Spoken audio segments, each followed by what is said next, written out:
Balaji computer centre Sanawada आपका हार्दिक स्वागत करता है। प्रिंटर वह डिवाइस है जो कि कंप्यूटर आउटपुट को प्रिंट में परिवर्तित करता है। प्रिंटर एक स्थायी पठनीय प्रारूप में जानकारी देते हैं, जिसे हार्ड कॉपी भी कहा जाता है। आमतौर पर आउटपुट एक कागज पर छपता है। प्रिंटर आउटपुट की गुणवत्ता DPI यानी डॉट्स प्रति इंच के संदर्भ में मापा जाता है। प्रिंटर को मोटे तौर पर इम्पैक्ट और नॉन इम्पैक्ट प्रिंटर में वर्गीकृत किया जा सकता है। इम्पैक्ट प्रिंटर वह प्रिंटर है जो ऐसा प्रिंटिंग तरीका इस्तेमाल करता है जिसमें वह कैरेक्टर की छवि या चित्र को रिबन में और कागज पर स्ट्रोक के माध्यम से प्रिंट करता है। इम्पैक्ट प्रिंटर दो प्रकार के होते हैं, कैरेक्टर प्रिंटर और लाइन प्रिंटर। कैरेक्टर प्रिंटर आमतौर पर एक समय में एक कैरेक्टर को प्रिंट करते हैं। डॉट मैट्रिक्स प्रिंटर में प्रिंट हेड में छोटे इलेक्ट्रोमैग्नेटिक सक्रिय पिन होते हैं और एक स्याही वाला रिबन होता है जो इम्पैक्ट से छवियों को प्रिंट करता है। ये प्रिंटर काफी शोर करते हैं और अपेक्षाकृत धीमी गति से कार्य करते हैं। ये बड़े बिजनेस कारोबार में इस्तेमाल होते हैं, जहां लगातार 80 कॉलम और 132 कॉलम की स्टेशनरी पर प्रिंटिंग होती रहती है। उदाहरण के लिए 9 pin head draft quality text बनाते हैं, जबकि 24 पिन हेड टाइपराइटर की गुणवत्ता का आउटपुट निकालते हैं। गति 200 से 400 कैरेक्टर प्रति सेकंड यानी CPS तक होती है, जो लगभग 90 से 180 लाइनें प्रति मिनट यानी LPM। लाइन मैट्रिक्स प्रिंटर एक समय में एक पूरी लाइन प्रिंट करते हैं। परंपरागत रूप से लाइन प्रिंटर चॉन प्रिंटर और ड्रम प्रिंटर के रूप में होते थे।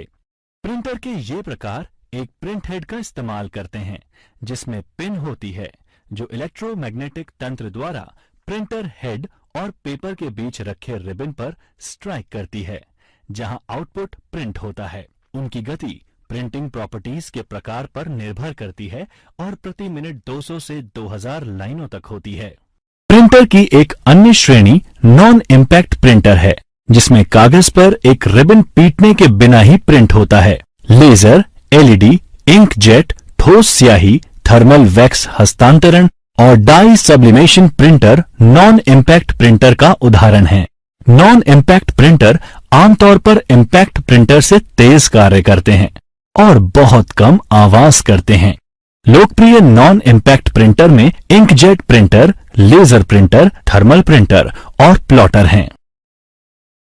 लो end inkjet 3 ink colour cyan, magenta और पीले का उपयोग करते हैं, लेकिन एक काले रंग का कंपोजिट निकालते हैं जो कि अक्सर गंदा होता है। 4 रंग वाले इंकजेट CMYK शुद्ध काले रंग की प्रिंटिंग के लिए काली स्याही का उपयोग करते हैं। घर पर उपयोग के लिए सबसे आम प्रकार का प्रिंटर कलर इंकजेट प्रिंटर है। ये प्रिंटर प्रिंट सिरे से स्याही की छोटी बूंदों का छिड़काव कर पेज की छवि बनाते हैं। प्रिंटर को कलर इमेज प्रिंट करने के लिए स्याही के कई रंगों की जरूरत पड़ती है। ये प्रिंटर अपेक्षाकृत सस्ते होते हैं, लेकिन कंज्यूमेबल वस्तुओं की लागत लंबे समय में संचालन को महंगा बनाता है। आज लगभग सभी इंकजेट प्रिंटर कलर आउटपुट निकाल सकते हैं। एक लेजर प्रिंटर कार्यालय और व्यावसायिक प्रयोजनों के लिए अच्छी गुणवत्ता की छवियां बनाता है। एक फोटो सेंसिटिव मटेरियल द्वारा कोटेड ड्रम को चार्ज किया जाता है और फिर छवि एक लेजर या LED द्वारा इस पर छापी जाती है। उसके बाद ड्रम टोनर के अंदर रोल करता है। टोनर कागज पर जमा किया जाता है और फिर गर्मी से कागज में जोड़ा जाता है। अधिकांश लेजर प्रिंटर मोनोक्रोम यानी केवल एक रंग काला होते हैं, लेकिन महंगे लेजर प्रिंटर जिसमें कई रंग के टोनर कार्ट्रिज होते हैं मल्टी कलर आउटपुट प्रिंट कर सकते हैं। ये प्रिंटर इंकजेट प्रिंटर से अधिक तेजी से कार्य करते हैं। उनकी गति पेज प्रति मिनट यानी PPM में मापी जाती है। डायरेक्ट थर्मल प्रिंटर एक मध्यम से कम रेजोल्यूशन वाला प्रिंटर होता है, जिसमें कोटेड पेपर इस्तेमाल होता है जो गर्मी लगने पर डार्क हो जाता है। कागज को हीटिंग तत्वों की एक पंक्ति से पास किया जाता है जो कागज को जलाकर डॉट्स बना देते हैं। ये आमतौर पर बारकोड प्रिंटर और अन्य स्पेशलिटी प्रिंटर जैसे एटीएम से स्लिप प्रिंट करने के लिए इस्तेमाल किया जाता है। ये व्यापक रूप से पुरानी फैक्स मशीन में भी इस्तेमाल किया जाता था। प्रिंटिंग लागत अधिक होने के कारण इसे केवल पेशेवर डिजाइन के काम के लिए इस्तेमाल किया जाता है। प्लॉटर उच्च गुणवत्ता वाले वेक्टर ग्राफिक्स यानी engineering, drawing, building plan, circuit diagram आदि कंप्यूटर के नियंत्रण में प्रिंट करने के लिए उपयोग किया जाता है। वे इंक पेन या इंक जेट का उपयोग ग्राफिक्स या चित्र बनाने के लिए करते हैं। आमतौर पर इनमें ड्रम प्लॉटर और फ्लैट बेड प्लॉटर होते हैं। ये काले और सफेद या कलर में प्रिंट करते हैं और कुछ तो 6 फीट चौड़े कागज पर भी प्रिंट कर सकते हैं। क्या आप जानते हैं पोर्ट्रेट ओरिएंटेशन में एक प्रिंटआउट की लंबाई ज्यादा होती है, जिसमें जानकारी कागज के कम चौड़ाई वाले भाग में छपती है। इसके विपरीत लैंडस्केप प्रिंटआउट की चौड़ाई ज्यादा होती है, जानकारी कागज के ज्यादा चौड़े हिस्से पे छपती है। स्पीकर भी आउटपुट डिवाइस है जो एनालॉग ऑडियो सिग्नल्स को सुनने लायक बनाने के लिए उसे हवा कंपन में बदलते हैं। जब सीआरटी मॉनिटर स्टैंडर्ड थे, तब कंप्यूटर के लिए डिजाइन किया गया स्पीकर सीआरटी के चुंबकीय तार के साथ चुंबकीय हस्तक्षेप से बचने के लिए शील्ड किया जाता था। स्पीकर मल्टीमीडिया कंप्यूटर का एक हिस्सा होता है। स्पीकर में एम्पलीफायर होते हैं जो ध्वनि उत्पन्न करने के कंपन करते हैं और ऑडियो आउटपुट देते हैं। प्रोजेक्टर एक उपकरण है जो कि एक सफेद या चांदी के कपड़े या स्क्रीन पर, जैसे दीवार, छत या अन्य स्क्रीन, इस पर कंप्यूटर आउटपुट प्रोजेक्ट करता है। ये व्यापक रूप से शिक्षा और स्लाइड प्रेजेंटेशन के लिए उपयोग किया जाता है। प्रोजेक्टर मुख्य रूप से फिल्में प्रदर्शित करने के लिए तैयार किए गए हैं। लोगों की एक बड़ी संख्या को कंप्यूटर आउटपुट दिखाने के लिए मल्टीमीडिया प्रोजेक्टर का इस्तेमाल किया जाता है। ये प्रेजेंटेशन दिखाने और कॉर्पोरेट बैठकों के लिए कक्षाओं और ऑडिटोरियम में प्रयोग किया जाता है। कुछ ऐसे उपकरण भी हैं जो इनपुट और आउटपुट दोनों के लिए इस्तेमाल किए जाने की क्षमता रखते हैं। लोकप्रिय इनपुट आउटपुट डिवाइस हैं फैक्स मशीन, मल्टीफंक्शन उपकरणों यानी MFD, touch screen display, digital कैमरे इत्यादि।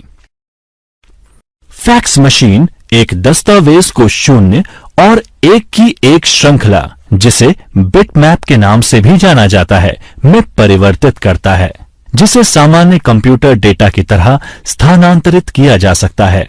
रिसीवर साइट पर एक फैक्स मशीन भेजे गए डेटा को प्राप्त करता है, 0 और 1 की श्रृंखला को पुनः डॉट्स में तब्दील करता है और तस्वीर बनाता है। इस प्रकार ये दोनों इनपुट और आउटपुट डिवाइस के रूप में कार्य करते हैं।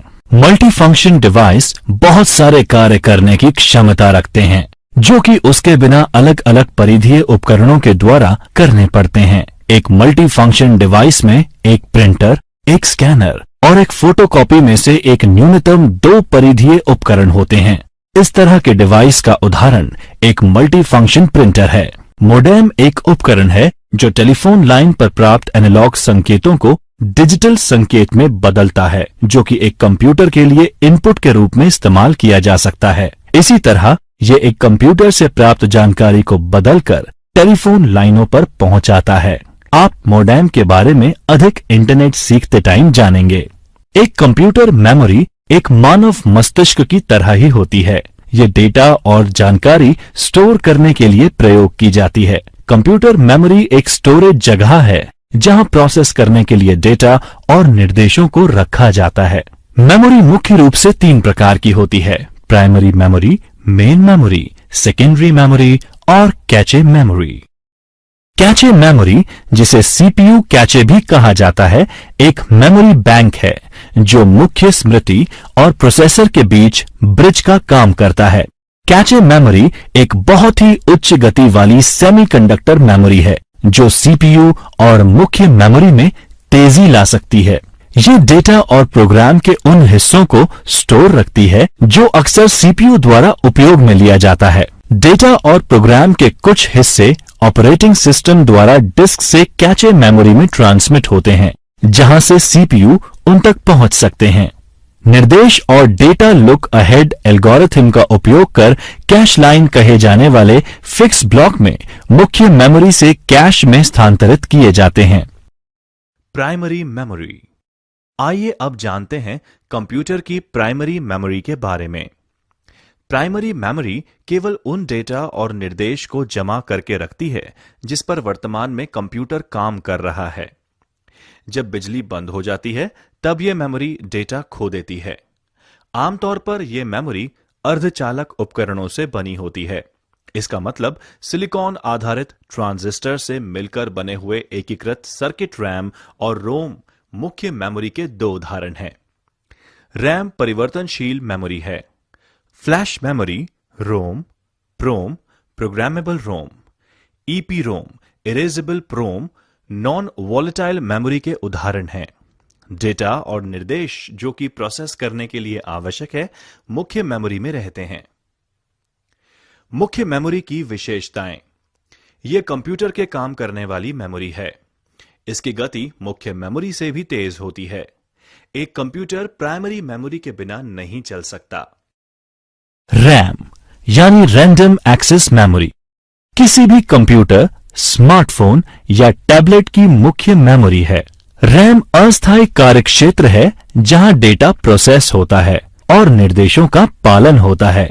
रैम को एक सिंगल बाइट पढ़ने और राइट करने की क्षमता ही रैंडम एक्सेस बनाती है। ये बाइट एड्रेसिबिलिटी स्टोरेज डिवाइस के अनुसार भिन्न हो जाती है। जैसे हार्ड डिस्क और फ्लैश मेमोरी चिप है जो उन सेक्टर्स को भी पढ़ और राइट कर सकते हैं जिसमें मल्टीपल बाइट होते हैं। इसके अलावा रैम को सॉफ्टवेयर के लिए एक अस्थायी जगह के रूप में प्रयोग किया जाता है, जबकि स्टोरेज स्थायी होता है जब तक उपयोगकर्ता द्वारा डिलीट नहीं किया जाता। रैम के प्रकार हैं डायनेमिक रैम यानी डी रैम और स्टैटिक रैम यानी एस रैम। रोम रीड ओनली मेमोरी एक मेमोरी चिप है जो कि स्थायी रूप से निर्देश और डेटा स्टोर करते हैं। स्टोर की जाने वाली सामग्री चिप निर्माण की प्रक्रिया के अंतिम चरण में मास्किंग बनाई जाती है और इसे बदला नहीं जा सकता। स्टैंड अलोन रोम चिप्स और माइक्रो कंट्रोलर चिप्स में रोम बैंकों का इस्तेमाल असंख्य एप्लीकेशन के लिए कंट्रोल रूटीन धारण करने के लिए किया जाता है। रोम भी व्यापक रूप से पुराने पीसी में बायोस होल्ड करने के लिए और वीडियो गेम में प्लग इन कार्ट्रिज के लिए इस्तेमाल किया गया। रोम यानी रीड ओनली मेमोरी के प्रकार हैं पीरोम, ईपीरोम और ईईपी रोम। पीरोम यानी प्रोग्रामेबल रोम एक स्थायी मेमोरी चिप है जिसमें कंटेंट चिप निर्माता के बजाय ग्राहक द्वारा बनाया जाता है या प्रोग्राम किया जाता है। ये रोम चिप से अलग है जो निर्माण के समय में बनाई जाती है। पीरोम स्टोरेज के लिए इस्तेमाल होते हैं जब उनके कंटेंट को बदलने की आवश्यकता नहीं होती, लेकिन कई अनुप्रयोगों में ईपीरोम और ईईपीरोम के लिए रास्ता दे दिया गया है जिन्हें पुनः प्रोग्राम किया जा सकता है। ईपीरोम यानी इरेजेबल प्रोग्रामेबल रोम एक रीराइटेबल मेमोरी चिप है जो कि बिना पावर या बिजली अपना कंटेंट स्टोर कर सकती है। ईपीरोम चिप्स को सर्किट बोर्ड पर रखे जाने से पहले एक बाहरी प्रोग्रामिंग डिवाइस पर लिखा जाता है। चिप को एक महंगी चीनी मिट्टी से बने चिप पैकेज की आवश्यकता होती है जिसमें एक छोटी सी क्वार्ट्ज विंडो होती है जो अपारदर्शी चिपचिपे टेप के साथ कवर की जाती है। पुनः प्रोग्रामिंग के लिए चिप को सर्किट बोर्ड से निकाला जाता है, टेप निकाल दिया जाता है और इसे लगभग 20 मिनट के लिए एक अल्ट्रावायलेट यानी यूवी प्रकाश के नीचे रखा जाता है। ईईपीरोम यानी इलेक्ट्रिकली इरेजेबल प्रोग्रामेबल रोम एक रीराइटेबल मेमोरी चिप है जो बिना पावर या बिजली के बिना अपना कंटेंट रखती है। ईईपीरोम राइट स्तर पर बिट या बाइट एड्रेसेबल होते हैं, जिसका मतलब है फिर से डेटा राइट करने से पहले बिट या बाइट को मिटाना जरूरी होता है। फ्लैश मेमोरी में जो ईईपीरोम से विकसित हुआ और वास्तुकला में लगभग समान है, डेटा राइट करने से पहले बाइट के पूरे ब्लॉक को मिटाना होता है। इसके अलावा ईईपीरोम आमतौर पर निर्देश और डेटा की छोटी मात्रा को स्टोर करने के लिए इस्तेमाल होते हैं, जबकि फ्लैश मेमोरी मॉड्यूल गीगाबाइट में डेटा स्टोर कर सकते हैं। इसीलिए डिजिटल कैमरे के स्टोरेज और हार्ड डिस्क रिप्लेसमेंट में इस्तेमाल किए जाते हैं। सेकेंडरी स्टोरेज माध्यमों के विभिन्न प्रकार होते हैं।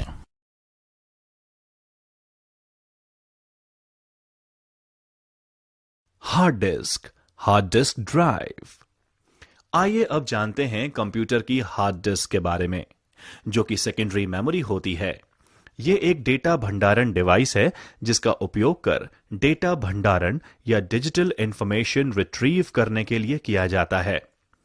इसे एक या एक से ज्यादा तेजी से घूमती हुई डिस्क, जो कि चुंबकीय सामग्री से लिप्त होती है, के द्वारा किया जाता है। प्लेटर्स की सतह पर जानकारी को लिखने और पढ़ने के लिए प्लेटर्स को चुंबकीय हेड्स के साथ रखा जाता है, जो एक चलती आर्म पर व्यवस्थित होता है। डेटा रैंडम एक्सेस ढंग से प्राप्त किया जा सकता है। इसका मतलब है कि डेटा को किसी भी क्रम में प्राप्त किया जा सकता है। बिजली बंद होने पर भी HDD अपने डेटा को बरकरार रखता है। HDD की प्रमुख विशेषता उसकी क्षमता और प्रदर्शन है। 1 टेराबाइट डिस्क ड्राइव 1000 गीगाबाइट की होती है, जहां 1 GB 1 अरब बाइट्स की क्षमता होती है। डिस्क ड्राइव की परफॉर्मेंस कितने समय में कितना डेटा रिट्रीव किया गया उसके अनुसार मापी जाती है, जैसे डेटा रेट। Optical disc. सभी ऑप्टिकल डिस्क वृत्ताकार थाली के आकार की होती हैं। ये अलग अलग आकार और भंडारण क्षमता में आती हैं। सबसे लोकप्रिय ऑप्टिकल डिस्क है WORM वॉर्म यानी CDR, CDRW, DVD और blu ray disc. WORM disc, CD recordable disc. WORM का मतलब राइट वंस रीड मैनी या कॉम्पैक्ट डिस्क रिकॉर्डेबल है। CD रिकॉर्डिंग ड्राइव के माध्यम से वॉर्म डिस्क या CDR डिस्क्स में हम एक बार ही डेटा को स्टोर कर सकते हैं। इन डिस्क में डेटा को पढ़ने के लिए लेजर बीम तथा डिस्क की सतह पर गड्ढे बनाकर लिखा जाता है। Compact disc read write. ये वॉर्म डिस्क के समान है, लेकिन आप इसमें सूचनाएं कई बार मिटा और लिख सकते हैं। Digital versatile disc. यह एक ऑप्टिकल स्टोरेज डिवाइस है जो कि CD जैसा दिखाई देती है, लेकिन इनकी भंडारण क्षमता 4.7 GB से 8.5 GB तक होती है। DVD को एकल परत डिस्क या डबल परत डिस्क के रूप में वर्गीकृत किया जा सकता है। यह अधिकतर उच्च गुणवत्ता वाली फिल्मों और ऑडियो फाइल्स के भंडारण के लिए प्रयोग किया जाता है। Blue ray disc. यह भविष्य में मौजूदा DVD की जगह ले सकती है। यह डिस्क भी अतिरिक्त क्षमता, उच्च घनत्व डेटा स्टोर करने के साथ रिकॉर्डिंग के लिए लेजर बीम का उपयोग करती है। इसकी भंडारण क्षमता 50 GB से 500 GB है। Pen drive, flash memory. यह एक छोटा सा पोर्टेबल डिवाइस जो USB पोर्ट के माध्यम से एक कंप्यूटर से जुड़ सकता है। यहां तक कि जब यह कंप्यूटर से जुड़ा नहीं होता, तब भी डेटा को संग्रहित रख सकता है। यह आसानी से डिस्कनेक्ट हो जाता है और सुरक्षित रूप से कहीं पर भी ले जाया जा सकता है। Smart media card. यह इन दिनों डिजिटल कैमरे के इस्तेमाल में सबसे लोकप्रिय है और एक पोर्टेबल क्रेडिट कार्ड की तरह है। Smart media card.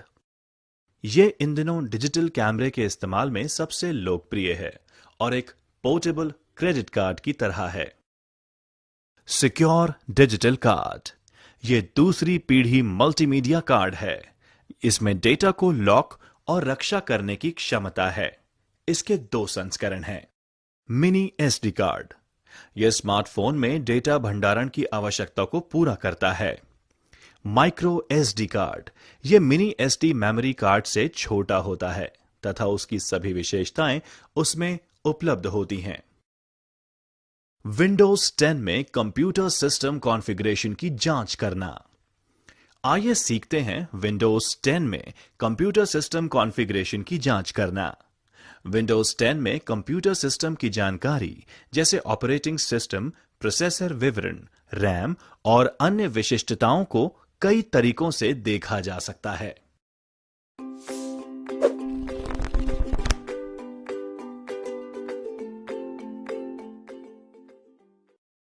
सिस्टम सूचना का उपयोग करना। आइए सीखते हैं सिस्टम सूचना का उपयोग करना। सिस्टम इंफॉर्मेशन सबसे अच्छे टूल्स में से एक है, जिसका उपयोग कंप्यूटर की संपूर्ण प्रणाली विशिष्टताओं को देखने के लिए किया जा सकता है। सिस्टम इंफॉर्मेशन खोलने के लिए ये करें। स्टार्ट मेन्यू खोलें, MS Info 32 या सिस्टम इंफॉर्मेशन खोजें और एंटर दबाएं। सिस्टम की जानकारी पूरे सिस्टम विवरण के साथ एक रिपोर्ट के रूप में संग्रहित की जा सकती है। यह तब उपयोगी हो सकता है जब हार्डवेयर कार्य करना बंद कर दे, ताकि यह जाना जा सके कि कंप्यूटर के अंदर क्या है। एक रिपोर्ट बनाने के लिए निम्नलिखित कार्य करें। सिस्टम इंफॉर्मेशन खोलें, वह जानकारी चुनें जिसे आप निर्यात करना चाहते हैं। उदाहरण के लिए, यदि सिस्टम समरी का चयन करते हैं तो सिस्टम की जानकारी के हर हिस्से को निर्यात कर सकते हैं। हालांकि यदि केवल कंप्यूटर के ग्राफिक कार्ड विवरणों को निर्यात करना चाहते हैं तो केवल डिस्प्ले का चयन कर सकते हैं। फाइल पर क्लिक करें, एक्सपोर्ट पर क्लिक करें। फाइल को सेव करने के लिए स्थान को ब्राउज करें, एक वर्णनात्मक नाम दर्ज करें और कार्य को पूरा करने के लिए सेव पर क्लिक करें। रिपोर्ट एक टेक्स्ट फाइल में उपलब्ध होती है, जिसे किसी भी टेक्स्ट व्यूअर के साथ खोल सकते हैं, यहां तक कि स्मार्टफोन पर भी। कमांड प्रॉम्प्ट का उपयोग करना। आइए सीखते हैं कमांड प्रॉम्प्ट का उपयोग करना। कमांड प्रॉम्प्ट का उपयोग करने के लिए निम्न चरणों का पालन करें। स्टार्ट मेन्यू खोलें और कमांड प्रॉम्प्ट की खोज करें। कमांड प्रॉम्प्ट पर राइट क्लिक करें और एडमिनिस्ट्रेटर के रूप में रन चुनें। सिस्टम इन्फो कमांड टाइप करें और एंटर दबाएं। जब ऊपर दी गई कमांड रन होती है तो हार्डवेयर और ऑपरेटिंग सिस्टम के बारे में विस्तृत जानकारी मिलती है, जिसमें विंडोज और उसके अपडेट की जानकारी, मेमोरी और नेटवर्क अडेप्टर का विवरण और अन्य जानकारी शामिल होती है।